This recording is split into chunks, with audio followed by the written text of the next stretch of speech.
Hello everybody, my name is Andrew Casey at Hypersanity Books. Today we'll be talking about one of my favourite subjects, fourth person perspective.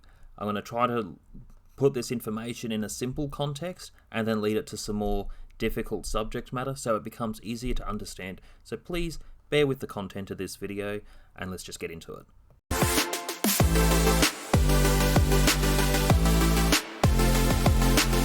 Number 10.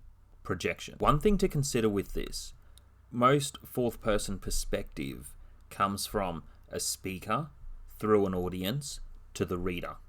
That is extremely effective. This works the same with film, from a speaker to an audience to the viewer. Number 9. Primary example. We pet the cat because we think it looks cute. Notice the word we is in the sentence.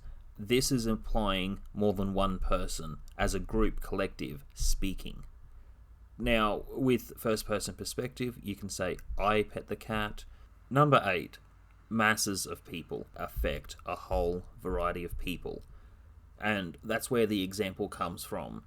So if you had a group of collective people saying, we pet the cat because we think it looks cute, that is projecting to the audience, to the reader. It's the way that it is said.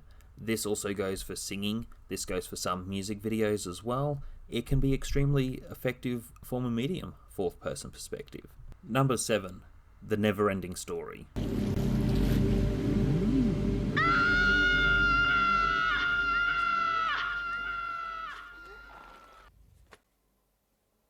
That's impossible. They couldn't have heard me. Third person omniscient perspective because of how it's affecting the characters within the story. With what Mauler says, you think about what Mauler is saying. Even though Mauler is one person talking, the character talks in the plural of saying we.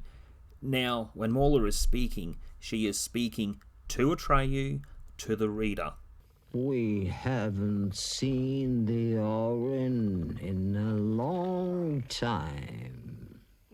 We haven't spoken to anyone else for thousands of years. We started talking to ourselves.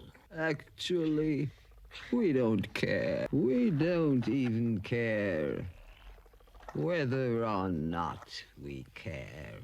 What she is actually saying is quite frightening because she's trying to put another truism forward, which I've talked about in another video, where it's extremely effective what she's saying, but what she's trying to say to a large group of people makes it more sad and extremely tragic because the character has given up. Number 6, you, your, you'll. Even though this can be implied into a different way of speaking, think about this sentence. I know it comes from the Bible, I'll say it again, but here we go. Hypocrite, first take the beam out of your own eye and then you'll see clearly to remove the speck from your brother's eye. It highlighted those letters.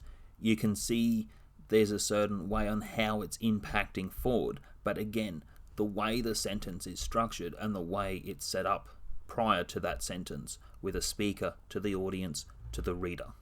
Number 5, fourth person perspective is dialogue. One thing to always think about with fourth person perspective is the dialogue.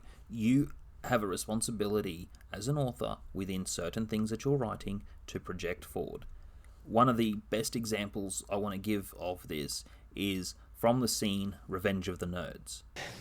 Those bastards, they trashed our house. Why? Because we're smart? Because we look different? We have news for the beautiful people. There's a lot more of us in our view. Whether you think you're a nerd or not, why don't you just come down here and join us, okay? We are the champions, my friends. So just to copyright, I had to cut the clip down. But the point is, you have the story with so many different events that happen within the story, whether you agree with it or not. With the ending, this is where diversity works in fiction. This is where it works in public speaking. So with that example, It was effective to end the story in the fourth person perspective, and it hit a wide range of people. Number 4. Avoid saying this. You people, or you people make me sick. You people should be ashamed of yourself.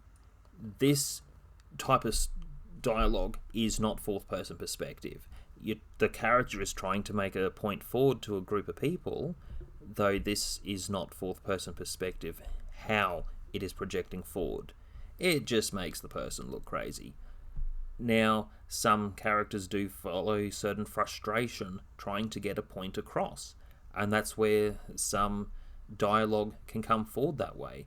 Though as one big misconception compared to the other example that I gave before, using the word you, you'll, your, that's not fourth person perspective. Number 3, Deadpool screenplay. Miss Cocaine. Her. Fourth wall break inside a fourth wall break. That's like 16 walls. Now, I want to pay tribute to, I'm going to say their names the best I can, Reese and Paul Wernick, 2 of the best writers of our time. Absolutely, without a doubt. They understand the fourth person perspective probably better than heaps of other university professors out there. With the way this works for writing, and I noticed this with some of the references that a few people have sent me on this channel through certain comic books of Deadpool, also this happened within the video game, Film Theory, they absolutely understand fourth person perspective. I love this channel. There is a link at the end of the video to Film Theory. Definitely check them out.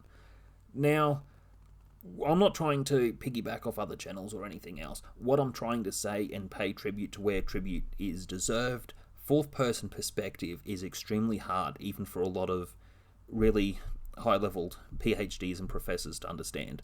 The way these 2 writers understand fourth person perspective, they keep the flow of the story going, they keep the dialogue engaging, and what Deadpool specifically says when he is breaking the fourth wall, which also might be part of his superpower going into other dimensions, they do that extremely well in so many moments throughout the story.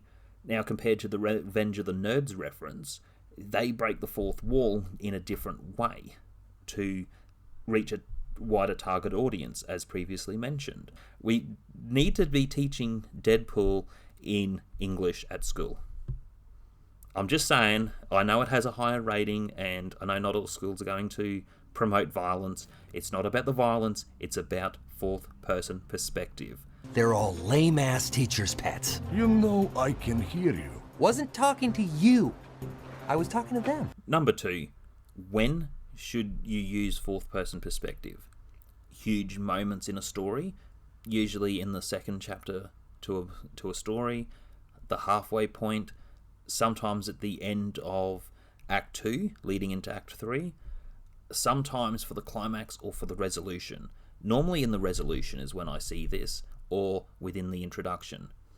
That is a question to ask. Regarding back to the Deadpool reference, they just know it better than anyone else. These 2 writers, and I say it again, they really do need recognition for what they have done. Number 1, complement your story. Finishing up with fourth person perspective, it will take time to understand. Sometimes you may think you're close to it and may just need a little bit of a help to understand the fourth person perspective.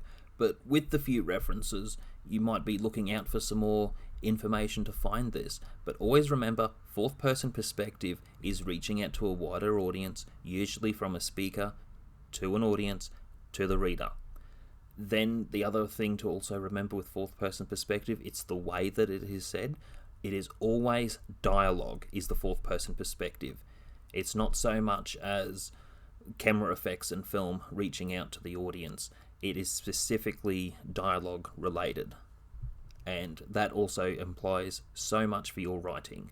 And with your journey, you can have a deep, meaningful story within whatever you're doing. And sometimes when you have a moment where you have a deep story, these other moments of the fourth person perspective can take your story to a whole new level and impact a wide range of readers.